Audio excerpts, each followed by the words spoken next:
No matter how well a project is managed, nothing happens without inspired and motivated people. But if we focus purely on people and we have no effective project management, we have chaos. In today's episode of The Leadership Project, we are joined by Clint Padgett, the owner of the Project Success Method. Clint specialises in complex project management and has worked on multiple Olympics stemming back from Atlanta in 1996. We explore how we balance people, process and technology for optimum project success. Enjoy the show. Hey everyone, and welcome back to The Leadership Project. I'm greatly honoured today to be joined by Clint Padgett. Clint is the president and CEO of Project Success, Inc., and he's the author of 2 books, The Project Success Method and his latest book, How Teams Triumph, Managing by Commitment. And this brings up an interesting dichotomy for me at The Leadership Project, this balance between leadership, where we want to inspire people into meaningful action because they want to do things, and to give them the empowerment to manage their own decisions and to get on with things. And this balance with project management, where we've also got to coordinate a team towards a common goal. We've got critical path to manage. We've got tasks and milestones that need to be met. So both can live together, but it is a balancing act. And that's what we're going to explore today with Clint. And there'll probably be some other things that we unpack along the way. So Clint, without any further ado, I'd love it if you would introduce yourself. I'd love to know a little bit about your background and what inspired you to go into this world of project success and to develop the Project Success Method. Sure. Well, first of all, thank you so much for having me on. Really appreciate that. I grew up in the U.S., in the south of the U.S. My dad was a serial entrepreneur. So what that really means, he started and failed at a lot of different businesses. I love my dad, but it was interesting growing up that way for sure. So I thought I would just punch a clock my whole life. And that was, because I wanted the stable paycheck and not what we lived like when I was a kid, where it was all up and down based on how the business was going. And right out of high school, I really didn't know what I wanted to do in my life. So I joined the Navy, spent 6 years in the Navy, got out of the Navy, went to work in a shipyard. And there's probably no greater motivation to go to college in the world than to work in a shipyard in Norfolk, Virginia in December and January, which is exactly what I was doing. You're walking into the shipyard, which is on the water, of course. The wind is coming off the water, slicing right through you. I'm laying in the bilge of these boats, running cables, because I was an electrician's mate at the time, which is an electrical person. And I remember this is when I discovered my first law of thermodynamics, which is I was not a big enough heat sink. And all the heat was radiating out of my body into the hull of the ship, sitting into the water. So after 2 months of that, I thought, maybe college is a pretty good idea. So I was lucky enough to get accepted to Georgia Tech, where I went and got an electrical engineering degree from Georgia Tech. My first job post-college, I walked across the street to Coca-Cola. So if you've ever been to Atlanta, Georgia Tech's on one corner, or more than one corner nowadays, and the Coca-Cola's on the opposite corner. So I spent about 6 years at Coke in the engineering group in cold drink technology, where we developed new drink equipment. In 1994, the city of Atlanta got awarded the 96 Olympic Games. That seemed like a really interesting project that I really wanted to work on. Wasn't going to be able to do that as an electrical engineer at Coke. So what I did was I left the company on a Friday, went back to work on a Monday for a company called Project Success, and I got to work on the Olympic project. And then 30 years later, I'm still doing all the Olympic projects for Coca-Cola. I work on all the FIFA World Cups, Summer Winter Olympic Games, and also all the Euros. Anytime they have a major worldwide sporting event, I'm one of the people they call in to help plan those efforts.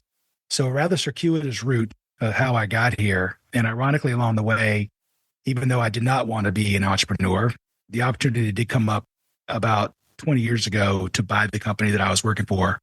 And I took that opportunity and was able to buy it from the retiring owner. So I've been here 30 years with the company. 2/3 of that is the owner, and 1/3 was just working my way up the food chain, so to speak. Yeah, well done, Clint, and congrats on your success. There's a side observation I'll make there about the life of the entrepreneur. Entrepreneurs are very purpose-driven and they're very focused on what they want to achieve. There's always a family behind that. And for an entrepreneur to be successful, it's a supportive family, but it's also the roller coaster of the entrepreneur. The family's feeling it as well. Yeah, right. So really interesting observation there. Now tell me, on projects and project success. So first of all, this concept around the Olympic Games, that's pretty much the definition of a project that has an immovable deadline, right? So it's going to be a good reference point for some of the conversation that we have today. What specifically about project management inspired you? Or was it that you were falling in love with the Olympic movement, or was it project management that caught your attention? So it ended up being a perfect storm, Mick. What happened was, as a young engineer at Coca-Cola, we had a project that went really, really badly. And I write about this in my second book, but it was called the Magic Can Project. And I won't go through all the gory details, but basically it was a failed project. And we said, we have to get better at this. And so we brought in this company called Project Success. And I took a course called the Project Success Method, which is the topic of my first book, actually, from the original owners who came up with the process. We used it. We saw great benefits from it. So I loved the process. I really did. I loved doing it. Really appealed to me as an engineer. The logic-based side kicked in, because if you follow critical path method, there's logic involved and there's math involved, which I've always loved math. And then the other part that I like, though, is the more I got into it, was the people side. And one of the strong benefits I would say that I got, so there's certainly negatives. I kind of hit on them, paycheck to paycheck when your dad's a serial entrepreneur. But on the positive side, you're forced to work with people.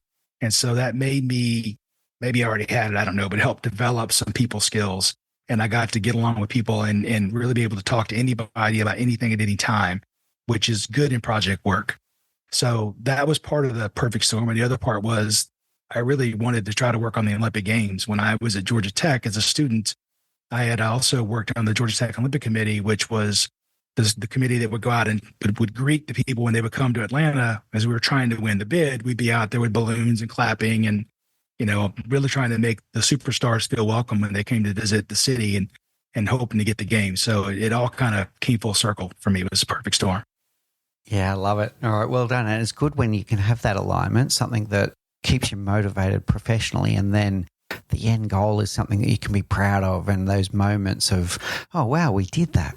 And on this case, we did that on the world stage. And Atlanta was already on the map, but let's say really brought Atlanta into the homes of millions or billions of people around the world. And great success. I'm sure you must have been very proud.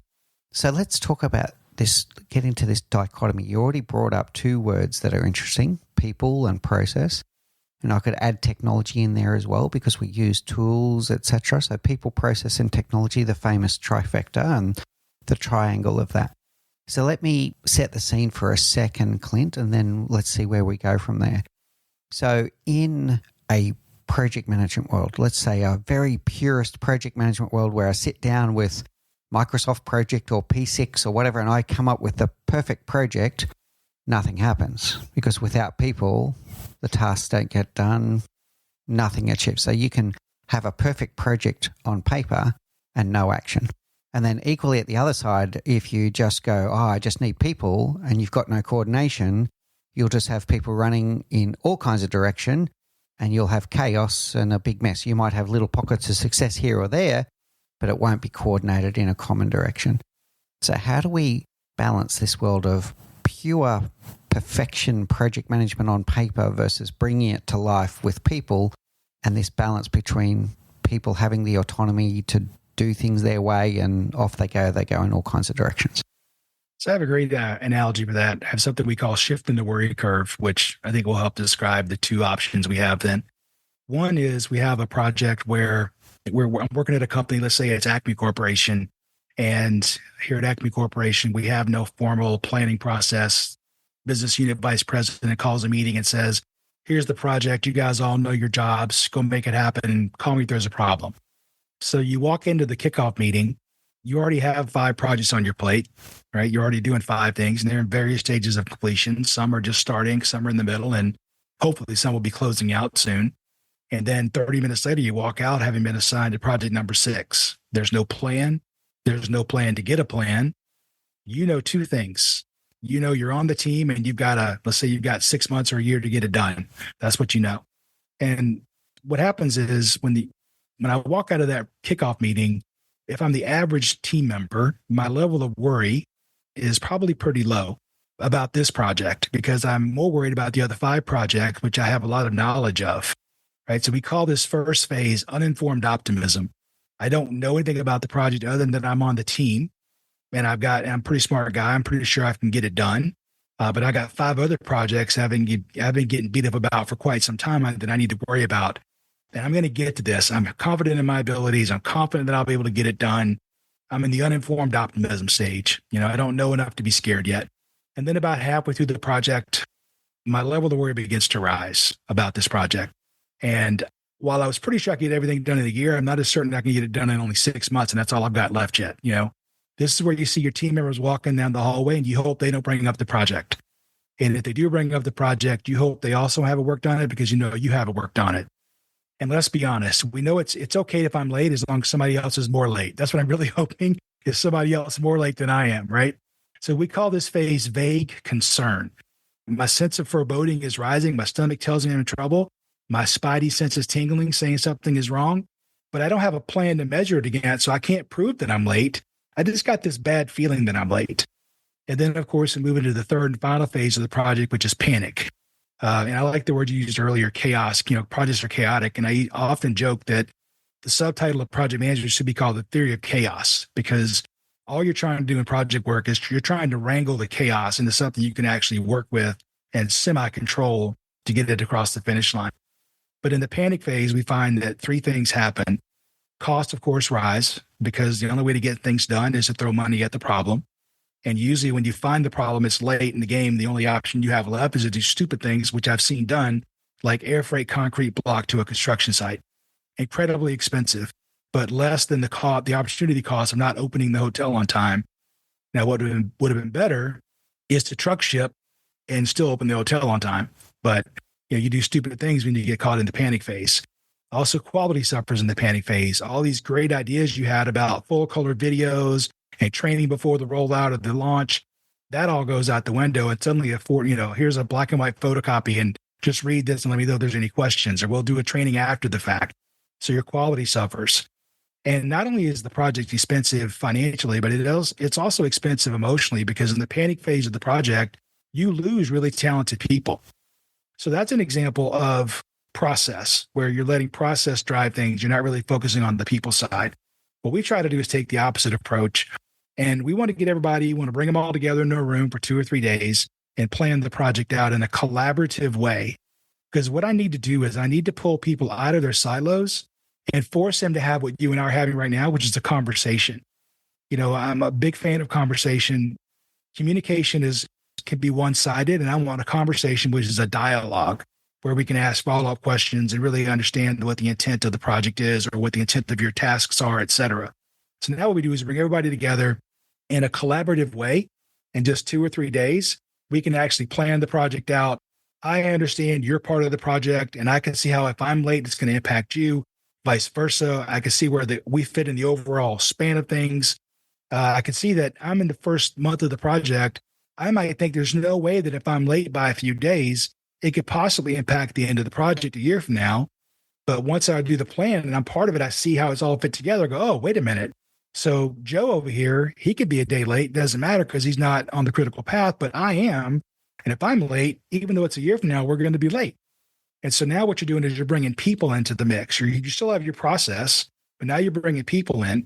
And together, that's how you're going to be successful in the project work, is by focusing on both process and people.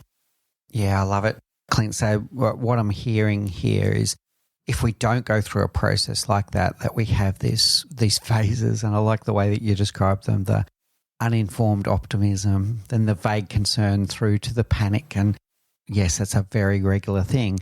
What I loved about you bringing people together is then that's going to drive buy-in. People feel invested at that point. You're also going to have the opportunity there where you're going to have the collection of very bright people in the room, and the project manager doesn't have all the answers. They don't know the best way to do this project. But if they ask the right questions and everyone's focused on what the goal is, you can share ideas together. And then there's the understanding of the connection between each other. So whether it's the critical path element or even just critical dependencies, that here I am working on this task, but I now know that Joe down the corridor is waiting for me to finish that task because he can't even do his task until I'm done. So critical path and critical dependencies at that point. So tell me more about that process and the ideation process. So when you're bringing people together, how do you make sure that we're holding space for the best ideas on how to execute the project coming into the plan? So that's actually one of the powerful things about bringing people together as well, is I kind of mentioned this earlier. I need to turn you, let's say, Mick, you and I have worked together for 5 years, but you're in Tasmania and I'm in Atlanta, right? So we're never going to walk down the hallway and see each other. And I know you as Mick at Acme Company, acmecorporation.com. And I know that when I do my task, I email it to you and you do some magic and the company eventually makes money and everybody's happy. But you're just one of 6 projects and I'm working on it at any given time. And this week, it's Friday afternoon. I was supposed to get my task done today for you. It's Friday afternoon at 6:00. I've already put in 60 hours this week. I'm tired. It's not like I've been sitting around doing nothing. I did my part. It's just I ran out of time. And I don't really feel that bad because I put in 20 hours extra this week. It's not my fault. My boss gave me more project work than I could possibly do. And so I just, I don't do your task. And then Tuesday or Wednesday of the following week, I finally get a chance to finish it, send it to you and say, hey, Mick, sorry it's late. Hope you're doing well, mate. And that's it. And then I just think everything's great because the project eventually crosses the finish line and the company makes money and everybody's happy. But then when we come together and we're in a room, I get to meet you on a regular, I get to see you at lunch or on a coffee break or over a breakfast. And I get to learn a little bit about you. And I learned maybe you have a kid and he's saying his name is my son, and your kid plays softball or baseball. My kid plays soccer. And we start to learn more about each other. And what I'm really doing is I'm changing you from an email address that I really have no accountability to into a living, breathing human being to which I now begin to feel accountable. I'm going to hold myself accountable.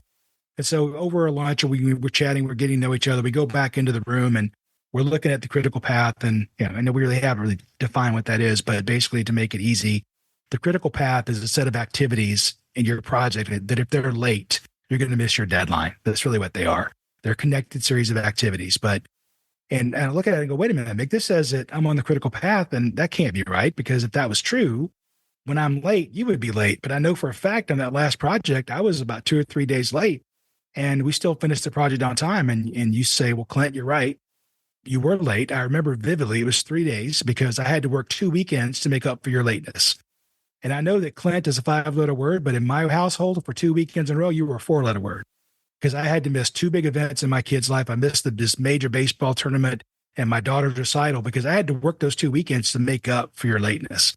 Well, I start feeling bad because, look, I got 2 kids. I would hate for you to have made me miss a big event in my kid's life. So when I go back to Atlanta and you go back to Tasmania, you're still Mick at acmecorporations.com, but you're Mick that I don't want to let down. So now what I've done through having this meeting is I've made you a living, breathing human being for which I feel accountable now. And nobody can put that on me. We kind of talked around it early, but as a project manager, most of us today work in a matrix organization, which means I don't own the people on my team. I can't make anybody do anything. We're networked.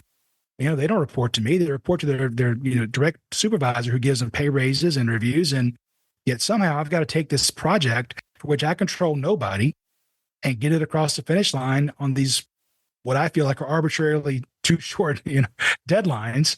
And how do I do that? Well, I do that by having people hold themselves accountable. And we do that by forming connections. And we do that through collaboration.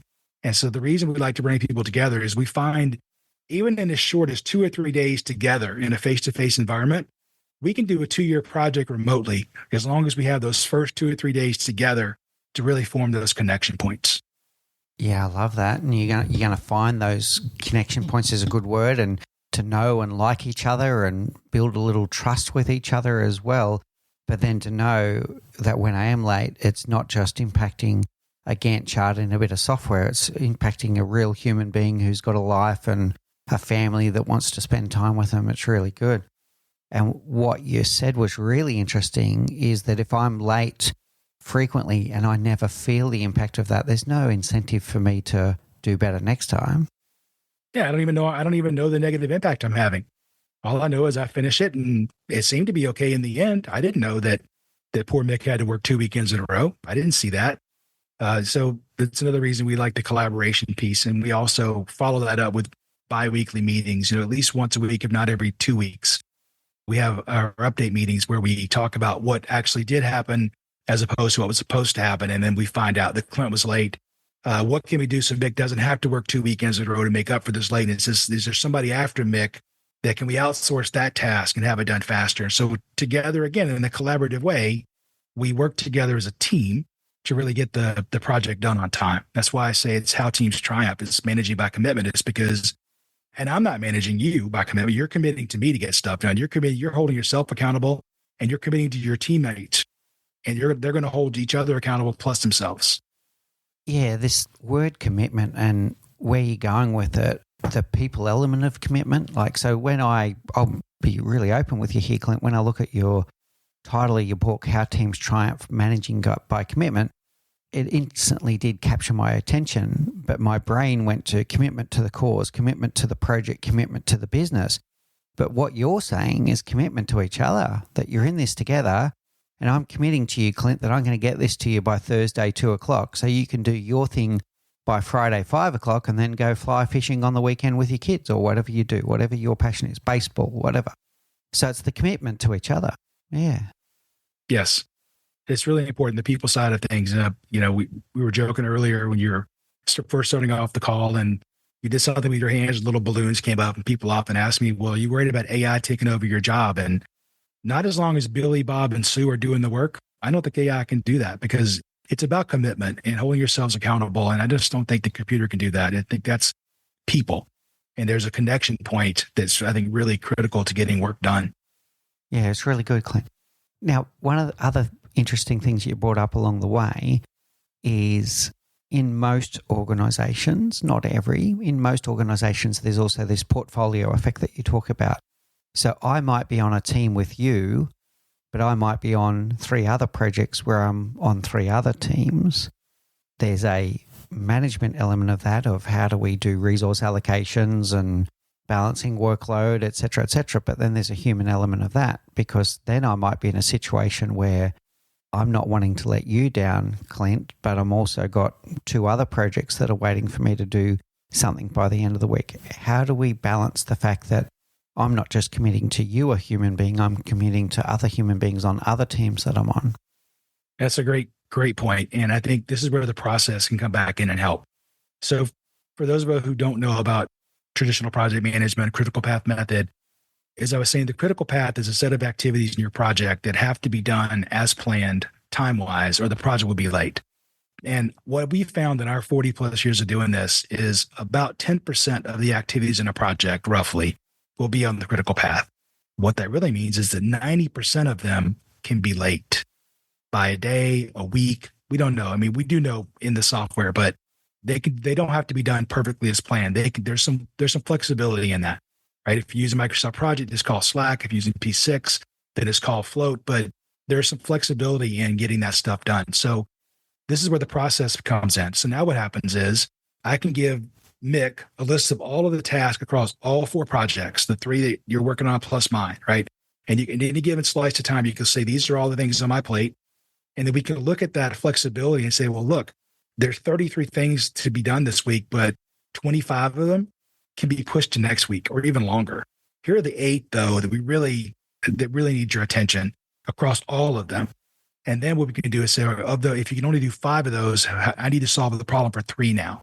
And how can I do that? Another thing is the process comes back in, and because you did commit to getting something done, but then maybe one of those other 3 projects blew up, or the boss comes in and says, hey, we got this customer issue, super critical. You need to go focus on solving this customer issue, which means your project work is going to start to slip. So I am going to hold you accountable, but we also have to have a ground rule that says you can change your answer later if you get better information. In other words, you committed to get it done by Thursday before your boss pulled you off on this customer issue. Okay, so I'm going to hold you accountable to Thursday, and you're going to come in and say, Clint, I won't get it done by Thursday because next week I'm going to be in Melbourne and I'm going to be out of pocket. I won't be able to work on this at all until I get back. Okay, so we'll put that in and we'll say, when can you get it done then? And maybe you're one of those tasks that couldn't be late. So, okay, you can't fix it because your boss pulled you off. If there's nobody who can do it for you, then we look at all the people after you in the plan and say, we need help. We need 3 days. How can we get these 3 days back? Is there something that we can do in parallel? Maybe it's not as efficient, but that'll help solve the problem. Can we outsource it? Is there somebody else that maybe isn't as good as Mick, but he has availability, she has availability Mick doesn't have? So as a collaborative team, yet again, we solve the problem through process and through people. So the key thing there is the communication. I'm going to say almost the safety as well, to stick up my hand and say, oh, hang on a second, this is not working. And to do so early, because if we don't do so early, you're not going to be able to make those adjustments that you said. It'll be already too late. We've already hit the critical path. Perfect. Thank you so much for saying that, because that's an excellent, that's one of the things I always try to hammer on is don't shoot the messenger. I want to create an environment as a project manager where people are willing to tell me the truth. I know that in a project of any size or complexity, if things aren't going wrong, then I'm being lied to, because things are going to go wrong in a project. That's just how projects work. Right? Things don't go as planned. I have a series, it was a real story, but when my first child was born, my wife said, when are you coming home? And I said, when's the due date? She said, it's June 13th. I said, I'll be home on June 12th. And she goes, that's not how this works. She goes, this is not a project where you can just come in on the day. I said, but that's the due date. And so I came home a week early and the kid was born a day late. So, but things don't go as planned, right? So that's just how life works. And I wanted to create an environment. I like the way you said it because it's so important.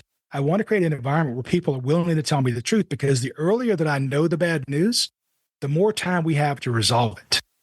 If you wait, because it's human nature to do this, human nature is to say, I got this problem, but I just think I could fix it. And rather than get everybody all upset and get everything, and let me just see if I can't go fix it on my own. But we know that almost never happens.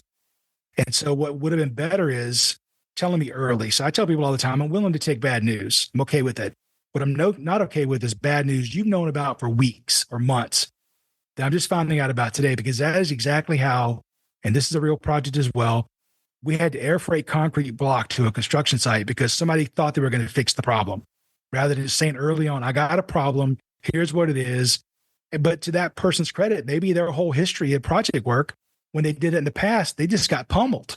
And they got blown out of the water, and their boss was told this guy is not doing his job. Well, you know what? Then I'm going to try to fix it without letting anybody know. So we have to create that environment where people feel safe, that they can tell the truth and we don't just beat them up. Now, if the same person is always going to be bad news, and that's maybe I got to pull them aside and say, hey, maybe you got some rough spots here we need to solve. But in general, I want to create an environment where people are willing to tell me the truth. Yeah, really good. So interesting one there, and that would be around this concept that sometimes in the culture people feel like, and coming back to their emotions again, that seeking up their hand and asking for help is a sign of weakness, whereas it's actually, for us, it's a sign of strength. It's a sign of strength for them to say, hey, there's something wrong here, I need help. It should be encouraged, not the opposite. If they're always dropping the ball, there might be a performance issue that needs to be addressed, but generally it should be encouraged, not discouraged. I want to go to another phenomena that often happens in these organizations, Clint, around this word commitment. I want to go to a potential negative here, is you end up with that someone that gets that personal commitment. They don't want to let anyone down, and you turn around and you find that they're working 16-hour days, which is not healthy for anyone. It's not even good for their performance, because if they're working those kind of hours, they're actually going to become less productive, not more productive. They think they're being productive because they're putting in the hours, but in reality, they're progressively slowing down, and the quality of their work is suffering. How do we also make sure that when they do commit to each other, that they're also committing to look after each other and look out for each other? So it falls on two different groups. One, of course, is the project manager for that particular project, but they're not going to have the visibility necessarily into all the different work that's going on. They're only going to see their one project, or maybe their two projects this person is involved with.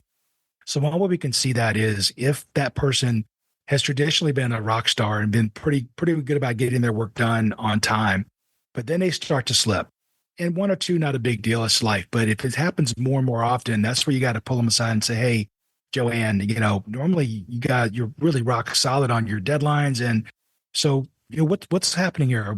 You got too much on your plate. You really got to start digging into it.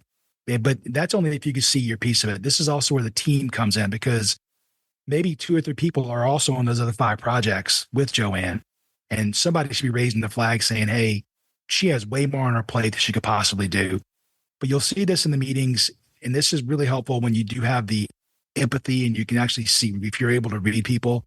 The same person who at the beginning of the project was super energetic and go, go, go, and then all of a sudden they don't come to maybe miss a couple of meetings, or you can read it on their face. They're distracted or they're frustrated or they just look tired.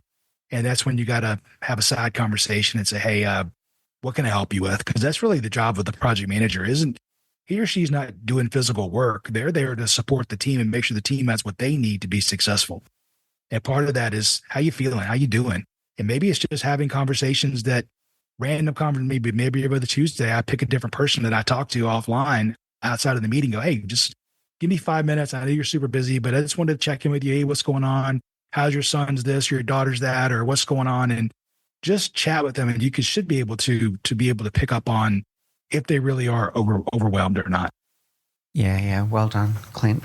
Now, one of the things that I love about doing the show, in fact, it's probably the number one thing I love about doing the show, is I feel very blessed that I get to have a front seat audience with a expert in the field and get to ask questions that have plagued in my mind for a while. So I'm going to ask one about this. You mentioned before about the superstar, and we've got this person that is the best at topic X. It might be some kind of data structure or architecture, or they're brilliant. They're absolutely brilliant. And they become the go-to person that every single project manager wants allocated on their project. And whenever a tricky task comes up, they're always the person that gets it. But what I've always been struggling with that concept, although it achieves results, is it then limits the capacity of the business. If the same person does the same task every single time and becomes the go-to person, it's robbing other people of the opportunity to learn and grow and to also build that skill and maybe become the future superstar of that task. How do we balance with project managers who just want to get their project done and want to come in under budget and deliver to their customers' delight and deliver on time? There might be this element that we need to invest in our people. And to give that task that the superstar would have taken 1,000 hours to do, but the, say, more person with their L plates on, or I don't know if that translates into the US, but learner plate, the more junior person that's still developing, that might take them 1,600 hours to do, but it's an investment in the future of the business. How do we balance that? So as a project manager, selfishly, of course, I want the superstar, right? Because I know they're going to do it well. They're going to do it right. Even under pressure, they're going to deliver. So of course I want that. But if I put my business hat on and say, what's better for the organization, not just my one project, but the organization as a whole that needs to be successful if I'm going to have a continued deployment and we're going to do well in the universe, right? So then what happens is, and it actually does help, because as a project manager, if I go to Sue and say, Sue, how long will this take you? And she goes, well, it's probably 40 hours to get that done. Then I say, okay, well, this is not your only task though, right? So how available are you? She goes, I'm available about 25%. So I can give you 2 hours a day of my availability. It's all I got for you on this project. So you take it and you divide her 40 hours required by her 2 hours available, and her duration is, say, 20 days, right? But there's actually, maybe the junior person will deliver faster because they're more available. So you go to Fred and you say, hey, Fred, I know you've never done this before, but what do you think it would take you? And Fred says, I don't know. If Sue said 40, give me 80, double it. Okay, well, how available are you? He says, well, I'm brand new. I can give you all of my time. So 8 hours a day of availability, it means he can get it done in 10 days rather than 20 days. So selfishly, it's actually better for me because the junior person has more availability. And what I maybe do is I say, okay, well, Fred, you're going to do it. But Sue, what I need you to do is maybe every week, just check in with him just to make sure that he's on track, doing what he's doing. And that will take some things off your plate and it'll put more on Fred's plate. So it kind of leverages or balances out the workload. You have to think about it in advance. Yeah, nice mindset, Clint. Okay, we touched on flexibility and agility a little bit before as well. And I'm going to completely butcher this quote, but a strategy only lasts an hour in the heat of battle. It's roughly that. I can't remember it exactly, but you said it yourself. There's no such thing as a perfect project. There's all kinds of things can happen. Circumstances change. There might even be scope changes from the client or all kinds of things that happen. So how do we, when the scheduler on the project might want to have this pristine P6 or project, etc., and imagine that everything goes perfectly every day, but we know it just doesn't happen. So how do we cope with flexibility and agility with the team that started off with a good plan, but the plan didn't last more than a week without having to chop and change a little? That's actually one of the things we have to say going in is, listen, I'm asking you to predict the future, and you don't have perfect knowledge. Nobody does. I'm asking you to give me a duration for a task that's 9 months into the future. And you want to actually know how long it's going to take until you figure out what's happening in the next 2 months, because that's going to drive the way you attack what happens in task 9 months from now. So we know there's variability. Anybody who thinks you're putting together the plan that's perfect is not realistic. So we know that the plan we come up with in day one is a good plan. It's the best thing it's our best guess today for a future complicated set of activities to deliver something a year from now. What that means is that we have to come back every so often, and we're going to say it's either every week or every other week. I wouldn't go any more than every other week. That's at least every 2 weeks, if not every week. And we need to make the plan accurate again. So you said it was going to take you 5 days, but did you finish it? No. You got pulled up on a customer issue? Okay. So when will you be done? Or what do we know today that we didn't know a month ago when we first planned this project? What have you learned? I've seen a situation where it was just almost like a check mark. We had to get this test run. We'd never not passed this test, but this time we didn't pass that test. We had not planned for that. So we didn't plan for that. We failed the test. What new steps do we need to add to resolve this issue? And we make these modifications based on what's actually happening versus what's planned, new knowledge that we've gained since we last met, something we didn't see coming, like maybe the factory burned to the ground, or all the real life stuff that happens. Joanne got sick and was out for a period of time. We didn't expect that to happen, or who knows? There's all these life happens, right? And so we have to make those corrective actions in the plan of what's really happening. And then we let the software do what it's good at, which is do all the math and say, when are we going to be done? And the software will tell you very quickly in seconds that as a result of all the changes you just made, we're now going to be a month late. And these are the set of activities making us late. And then again, we look at the team and go, guys and gals, how are we going to fix it? We need a month. Here are the 35 activities that we need to get a month out of. What are we going to do? And anybody that's on that set of activities, their decisions can help us solve that problem. So to me, it's about going in with the mindset that I don't have to be perfect, because I can make changes later. I've got time to do that. And knowing that I'm going to give you my best guess today for something that's I don't have perfect knowledge of, but then we have to update the plan on a regular basis, make the corrective action. And as a result of that, I can just promise you, anybody who's doing this for the first time, know that your schedule will slip. It'll be late. After every update, I've been doing this for a super long time. And after every update, it's going to be late, because something will have delayed long enough that it pushed the deadline out or the project out. That's okay. That's just life. And we, as a team, as a collective group, we make decisions to get it back on track as a part of the process. So when those things happen, another people element here, so things will happen, things will not go perfectly. How do we make sure that when we're having those check-ins and we're resetting, et cetera, that one, that people don't beat themselves up because they can't change what has already happened. They can only change what they do from now on. And how do we make sure collectively the team attack the problem, not the people, right? So we've all been there. There's been some projects where it does get really tense, and there can be a tendency for that great teamwork that you set up at the start, where you brought everyone together and they know, like, and have that connection. You start to see fractures in that teamwork because they're under a bit of pressure.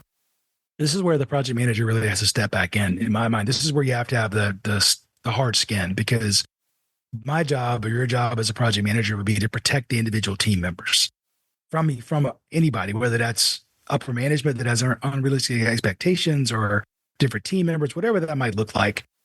And so if I need to delay my task because I got pulled off on a customer issue, then I'll say, hey, I got pulled off on a customer issue, and this will continue to be late till somebody else gets reassigned to do this, or somebody else gets put on that customer issue and I can come back to the project.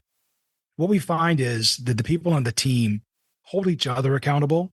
And so it's if I find that it's being unrealistic, where they go, come on, Mick, you know you can do that in only one day. You don't need 2 days or 5 days. I have to step back in and facilitate a conversation that says, well, Fred, why do you think it's only one day? Mick, why do you think you need 5 days? But in the end, if our rule is whoever's name is the owner of that task, they get to pick the duration. And let's say that Fred is your boss, Mick, and you're saying you want a week, and Fred's your boss, and Fred says, he just needs to just put 1 day down. I'll have that. I'll foster that conversation, facilitate that conversation. But in the end, I'm going to look at you and say, Mick, how long, based on this new knowledge that you got, how long do you really need for this task? And if you still say 5 days and Fred says 1, I have done this. I'll look at Fred and say, Fred, how do I spell your last name? Because I'm going to assign you to this task because Mick's not committed to 1 day. If I put Mick on it for 1 day, he's going to walk out of the room going, well, I'm going to fail because I need 5. So this doesn't make any sense. This is where the project manager, because that can be a difficult conversation, especially if you're inside the organization. Maybe Fred's your boss's boss, but you have to have that mindset of we as a team have to succeed. And if I let this person sabotage and just beat this other person down, then we're not going to be successful. And I want the truth as early as possible. And so if you need 5, explain why you need 5, and I'll defend your 5. And so I think it's where the project manager has to come in and not let that person get beat up and fractured. There's a few dynamics I'm picking up there, Clint. The first one is that ownership. So if I am able to put in my own estimate, and I can be challenged on it, but once we've been through that, I'm going to commit to it because it was my estimate, and I will take ownership and I'll commit and I'll make sure I don't let people down because I don't feel like it was just forced upon me unrealistically.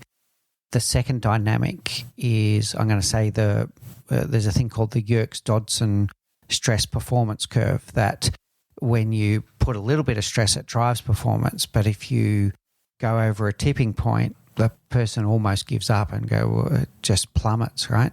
So the 5-day task, you might come to me and say, are you sure you can't get this done in 4 days? And what would it take to get it done in 4 days? I might be ready for that conversation. But if you and I'll go to another extreme, if, with Parkinson's law, if you give me 20 days, it'll take me 20 days. It was a 5-day task, right? So there's another balance there. But the conversation around 5, you might push me to 4 because there's a good reason for it to be 4, not just because you want it in 4 days, but there's a good reason why if I can deliver it in 4, it helps my teammates, etc. I'm ready to have that conversation. But if you're trying to give me 5 days work and tell me to do it in 1, I'm not even going to try. You want to get it in 5 now, it'll be 20. I'll eventually get to it when I have nothing, no choice. But so I have a saying that durations become self-fulfilling prophecies, which I think you said was Parkinson's, and that's why we always ask for realistic durations, and we say don't give me your best guess, don't give me your worst guess. We don't want best case to worst case. We want what's most likely going to happen, and because we're going to meet on a regular basis to update the project, we're going to make the corrective action necessary. If things are going poorly, we'll give you more time. If things go better than you thought, well, you don't need as much time. But the key is starting off with a realistic number, because if I create, and again, I'm going to come back to, I live in the real world. And if my boss is Sam and Sam says, Clint, I want to get that done in, 10 days instead of the 20 you're asking for, I'm not going to be successful. I'm just going to beat myself up and I'm going to work 20 hours a day and still going to fail in the end. And so when I work with Sam the next time, I know that if I want 10, he's going to make me cut it in half. Then what I'm going to do is I'm going to ask for 20. So when he cuts it in half, I get my 10, right? So we get this big tug of war thing going and we end up with unrealistic schedules. So what we try to do is just be realistic in your durations. I'm going to hold you accountable, but you can change it if you get better information later. So going back to what I said earlier, durations become self-fulfilling prophecies. If I put 20 days in a schedule for a task I really only need 10 days for, how often do I get it done in 10 days now that the schedule says 20? Never, because now the schedule says 20. And unfortunately, it often doesn't happen in 20 because I keep thinking I got plenty of time. Oh, shoot, I should have started last week. I had to deliver in 22 days. So we want shorter durations that you're going to live with and adjust as we need to. So I think this is a good segue to another thing that I wanted to get a bit curious about, which is lessons learned. I'm going to put this to you at 2 different speeds and dimensions. I think many organizations, they practice lessons learned at the end of a project. And you could say hit and miss affair as to whether they take action on the lessons learned, to be clear. I'm talking about my own personal observations in different companies. The one thing I don't see a lot of is lessons learned happening along the project. We had a guest on the show recently that was giving this metaphor about basketball coaches and how basketball coaches call a timeout in the middle of the game and go, hang on a second, I've seen something here and it's not working because of this. What are your thoughts about how do we make lessons learned actually impactful? So the first one I mentioned is where people go around and they talk about what went wrong, but they take no action on it. Secondly, how do we make lessons learned a bit more timely so it can impact this project, not the next project? I think that's an excellent point and one that I've never actually had brought up before. So usually an experience says what you've seen, which is we call them after action reviews, but they happen at the end. Now, the benefit we have on those is oftentimes the next project team that's doing a similar project is a part of the after action review so that we're giving, hey, here's what worked, here's what didn't. So think about that as you launch your project. So it's not completely at the end, it doesn't matter. It's here's what we did, here's what didn't work well.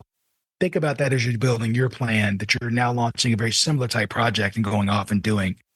I think it's a great idea, though. I love that analogy of the coach calling it a timeout. But to your point, here I've seen something. Well, then the project manager or somebody has to have seen something that says, here's what we need to do better or different. And I think that's also where the project manager has to step in and say, we failed 3 tests we've never failed before. Something is wrong. Something is different than it ever has been before. And, in the military, they would actually pause all operations. They do that all the time now. When they have a helicopter crash, they'll have a 3-day shutdown while they do their deep dive of what's going on. Luckily, the projects I work on aren't life impacting like that. But you do need to have, I think, if things are going poorly, you need to take the pause. And sometimes that's really hard to do because you're already running late and you don't really want to take the pause, but you need to take that pause to figure out what we can do better. Do we need a different approach? Do we need to attack this a different way in order to get better at it? Yeah, excellent. All right, Clint. So we've been going for a while now, and it's been really interesting. We've unpacked a lot of things, and what I've loved along the way is everything kept on coming back to people. Everything kept on. So you can have a perfect project management process and the best tools in the world, but everything that Clint has shared with us today came back to the emotions of a human being, and whether they're motivated, whether they're committed, whether they have a connection with the other human beings that they're working with, everything came down to that. And to remember that it's a human being that wants to go and play with their kids on the weekend and not be working and slaving away because something went wrong at work this week where they got let down or whatever the case may be. So I think we've hit the mark, Clint, that we said we're going to talk about this difference between leading people and managing a project. And I think we've nailed it, is to remember that all businesses are people businesses.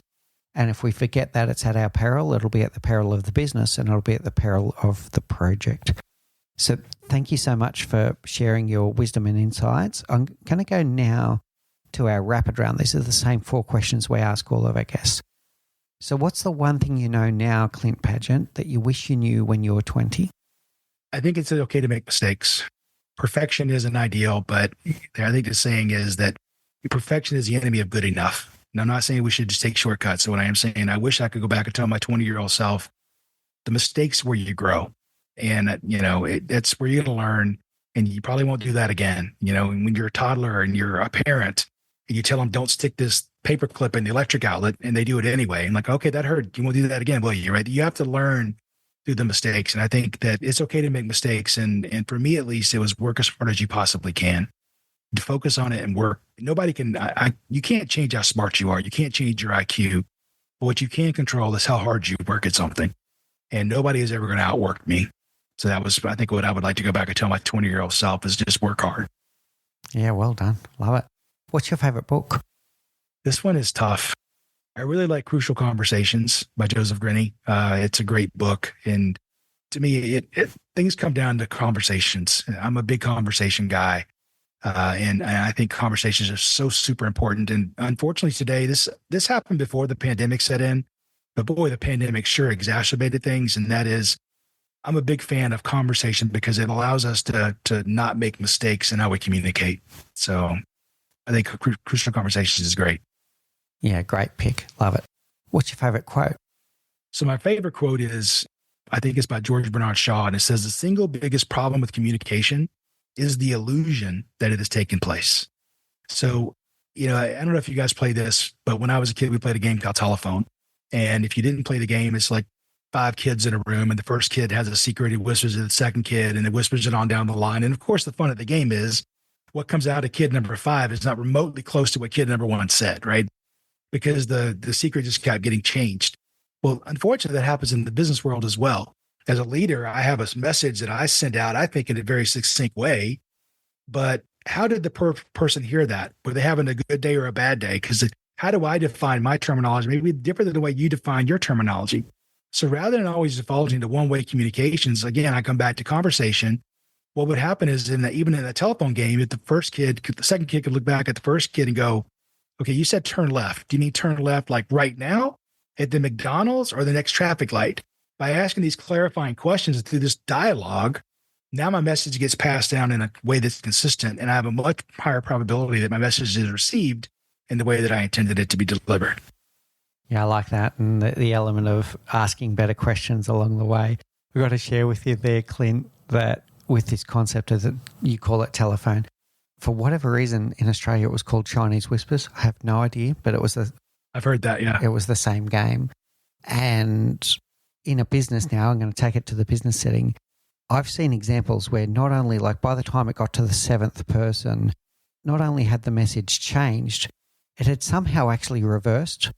Like a message of we're going to go in this direction had somehow gone where in no circumstances going to do this. It's like, I'm not exaggerating here. That's how severe it can get with this way that the communication gets skewed. All right, brilliant. Now, finally, you've shared so many wonderful things. There's going to be people that are really interested in everything you've shared here around project success, around the project success method, around how teams triumph and this word commitment. There's going to be people that want to know more, Clint. How do people find you if they would like to have a conversation with you or take advantage of your services? Yeah, so the books are on Amazon. Like you said earlier, the Project Success Method, and the second was How Teams Triumph. They're both available on Amazon. You can reach me on LinkedIn. It's Clint.Padgett. And then you can reach us at projectsuccess.com as well. Any of those will work. All right, wonderful. Thank you so much for your time today, Clint. Really enjoyed our conversation. Thanks, Mick. I appreciate you having me. You've been listening to The Leadership Project. In our next episode on Friday, we'll share our weekly leadership reflections, including my personal takeaways from today's interview with Clint and my leadership reflections on Michael Johnson giving back one of his gold medals. If you are finding our content valuable, we would love it if you could leave us a rating and review on Apple Podcasts or your preferred podcast service. You can also subscribe to the Leadership Project YouTube channel, where we share weekly video podcasts, curated videos, and our weekly live stream show. Thank you for listening to The Leadership Project at mixbeers.com. A huge call out to Faris Sadek for his video editing of all of our video content, and to all of the team at TLP. Joanne Goes On, Gerald Calabo, and my amazing wife, Say Spears. I could not do this show without you. Don't forget to subscribe to the Leadership Project YouTube channel, where we bring you interesting videos each and every week. And you can follow us on social, particularly on LinkedIn, Facebook, and Instagram. Now, in the meantime, please do take care, look out for each other, and join us on this journey as we learn together and lead together.